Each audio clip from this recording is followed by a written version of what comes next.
Good day mga tropa ng bayan. Andito po tayo ngayon sa Balay Isabel sa Talisay, Batangas.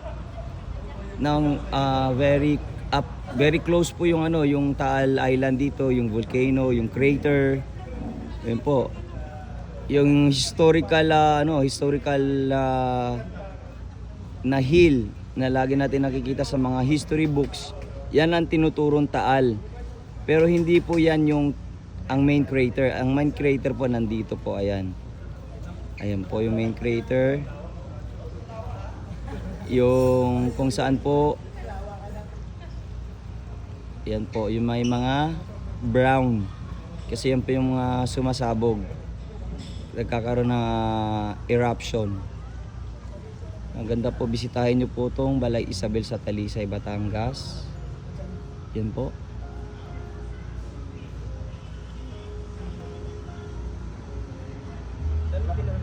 Ayan po, ayan po. Ayan po sila. Sino nga itong mga to? Sila nga pala yung tinatawag na lakan. Bahala na kayo kung anong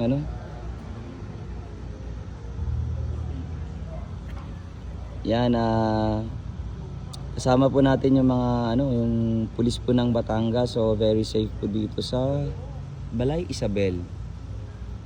Visit po kayo dito.